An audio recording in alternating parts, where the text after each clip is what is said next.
장례를 치른 후에 망인이 특정 상속인에게 재산을 다 증여를 하였거나 아니면 특정 상속인에게 유언을 남겨둔 것을 알게 되면 대단히 배신감을 느끼는 사례가 많습니다.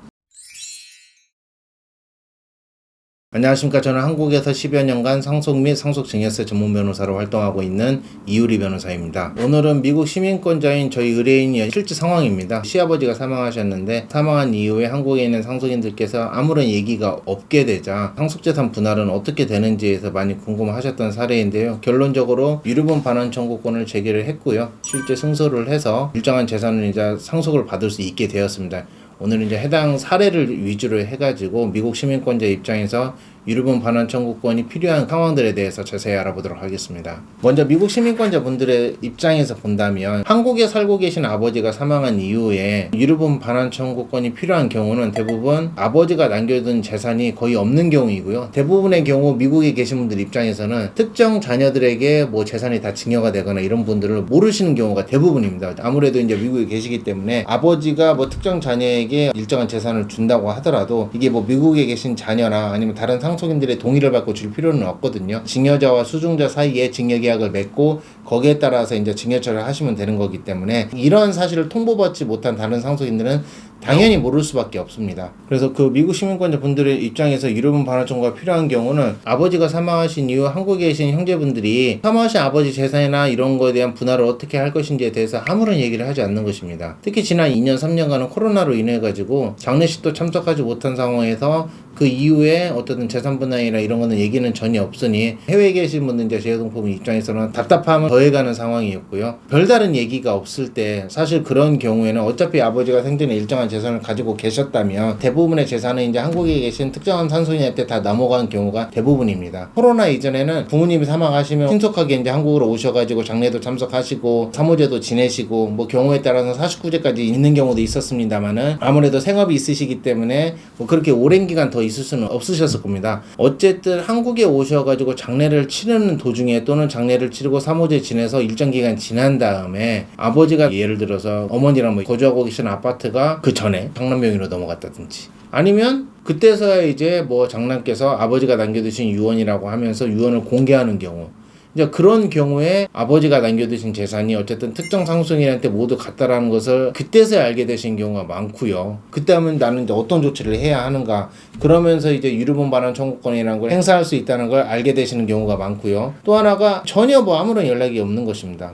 아무래도 미국에 오래 거주하시다 보니까 사실 뭐 어떤 재산이 어떻게 알게 되는지 알 수 있는 방법도 많지가 않습니다. 사실 또 이런 상황에서 그러면 나는 아무것도 받지 못하는가 그러면 이런 경우에 어떻게 해가지고 아버지의 재산이나 이런 거를 알아보시다가 재산이 특정 상속인한테만 많이 넘어간 거를 알게 되신 경우도 많습니다. 어쨌든 이게 언제 알았든지 간에 특정한 재산이 나에게는 전혀 상속될 게 그렇게 남아있지가 않다. 남아있더라도 아주 일부분이다. 이럴 때 이제 해외 거주자 입장에서 청구할 수 있는 것이 유류분 반환 청구권입니다. 유류분 반환 청구권이 필요한 해외 거주자분들 입장에서 바로 유류분을 접근하는 거는 사실 드물고요. 왜냐하면 유류분이라는 게 뭔지도 모르시는 경우가 대부분 많고요. 보통 해외 거주자분들 입장에서 바로 유류분으로 접근하신 경우에는 생전에 아버지가 특정 자녀한테만 모든 것을 주셨던 것을 알고 계신 경우가 많습니다. 생전에 주신 경우니까 별다른 걸 할 수 없다는 걸 이미 알고 계시고 사망한 이후에 내가 유류분 반환 청구권이라는 걸 행사할 수 있기 때문에 이미 그런 정보를 알고 계신 경우가 많기 때문에 사망 이후에 적절한 조치를 하셔가지고 상속권을 일부 회복하신 경우가 많고요.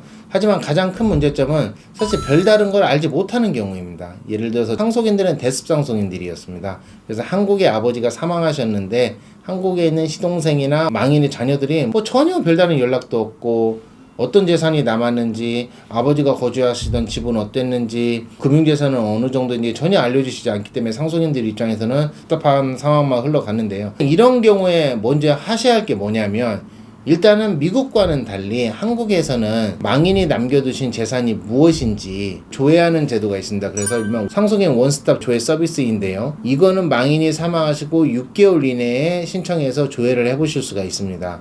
관할 구청이나 주민센터에서 해보실 수가 있는데, 가장 중요한 거는 내가 상속을 받을 수 있는데 일정한 권리가 있는지 없는지, 일정한 재산이 남아있는지 없는지를 먼저 파악하는 것이 중요합니다. 어떤 재산이 남아있는지는 한국에서는 안심상속 원스톱 조회 서비스를 통해서 파악을 해보시는 게 중요한데, 미국에 계시면 직접적으로 하시기는 어려우시고요. 그럼 한국에 있는 뭐 다른 가족들이나 아니면 변호사를 통해 가지고 재산 조회를 해보시면 되는데요. 위임장 준비 기간까지만 한 달 정도면 충분히 하기 때문에 일단은 그걸 통해서 먼저 확인을 해보시는 게 중요하고요.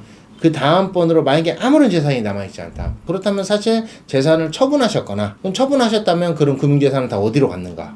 만약에 처분하지 않으셨다면 누구한테 증여하신 겁니다. 유언을 만약에 남겨두셨다면 어쨌든 사망 당시까지는 남아있던 겁니다.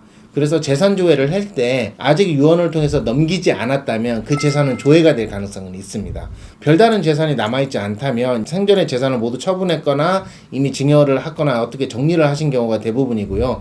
그렇다면 이제 변호사를 통해 가지고 생전에 아버지가 보유하셨던 부동산이나 뭐 금융자산 내역 등을 알아보시는 게 좋습니다. 이거는 이제 개인이 사실 알아보기는 어렵고요. 이 분야에 정통한 변호사를 통하신다면은 적어도 아버지가 보유했던 부동산이 무엇이고 그런 부동산이 어떻게 이전이 됐고 이런 부분들을 충분히 파악하실 수가 있을 것입니다. 이런 기초적인 사실관계가 잡히면 그 다음에는 내가 이제 어떤 권리를 행사할 수 있을 것인가, 이제 유류분에 대한 권리인데요. 과연 유류분에 대한 권리를 행사하면 어느 정도의 경제적 이득이 있을 것인가, 그 다음에 과연 이거를 제기를 한다면은 실제 승소 가능성은 어느 정도인가, 이런 부분들이 아무래도 중요하겠지요. 그렇다면은 유류분 기초재산을 산정하기 위해서 필요한 다양한 사실관계들이 필요하니까요. 전문 변호사랑 초기에 상담을 받으셔서 내가 유류분 반환 청구권을 행사할 수 있는가 없는가, 행사한다고 하면 어느 정도의 이득을 내가 기대할 수 있는가, 뭐 이런 부분 정확하게 상담을 받아보시는 게 중요합니다. 저희가 진행했던 하나의 사례를 말씀드리면 약간 극단적인 사례이지만요. 저희 의뢰인은 미국에 계신 손자 두 분과 며느리였는데요. 남편은 오래전에 사망을 하셨고 한국에 계신 시아버지가 사망을 하셨는데 한국에 있는 시동생이 장례 갔다 온 다음에 아무런 연락을 하지 않는 것입니다. 이런 경우는 과연 어떻게 해야 하는가? 며느리나 손자들 입장에서는 사실 할아버지나 우리 시아버지가 남겨두신 재산이 어디에 뭐가 있는지를 모르고 있었습니다. 차일피 시간만 미뤄가고 있으니 답답하기만 그지없는 상황이었고요. 저희 회사에 연락을 주셔가지고 당장에 취하는 조치부터 차근차근 조치를 취해 나갔습니다. 다행히 어쨌든 유류분 제기할 수 있는 기한 이내에, 사망 후 1년 내에 제기를 하면 애초에 기한 부분은 전혀 문제가 되지 않거든요. 어쨌든 이분들 같은 경우에 다행히 기한 이내에 저희에게 의뢰를 하셔가지고 망인이 남긴 재산이 얼마인지 파악하기 위해서 재산조회도 저희가 진행을 했고요. 재산조회 내용 결과 별다른 재산이 나오지 않아서 그나마 파악할 수 있는 범위 내에서 망인이 생전에 보유했던 부동산은 무엇이고 부동산의 이전 내용은 어떻게 되는가를 저희가 다 파악을 했습니다. 그래서 유류분을 청구하기 위한 기초적인 사실관계를 먼저 파악을 했고요. 이걸 통해서 최소한 어느 정도는 가능하겠구나. 즉 소송을 가서 망인이 남긴 재산과 금융재산들을 알아보는 거는 판사의 명령이 있으면 상대적으로 용이합니다.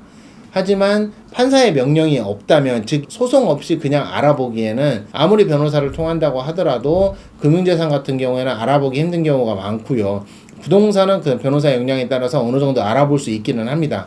하지만 전체적으로 알아보기에는 한계가 있습니다. 물론 소송을 통해서 판사님의 명령하에 사실조회나 금융거래조회 뭐 이런 거를 한다고 하더라도 완전히 100% 망인이 상대방한테 넘긴 재산, 증여한 재산이 무엇인지 이런 것들을 명확하게 파악하기는 사실상 어려울 수는 있습니다. 하지만 어느 정도고 그 실체를 밝혀나갈 수는 있는데요. 소송에서 판사님의 명령하에 과세정보 제출명령, 금융거래정보 제출명령, 부동산 내역에 대한 사실조회 이런 것들을 통해 가지고 생전에 증여한 내역을 적정히 파악해갈 수 있었는데요.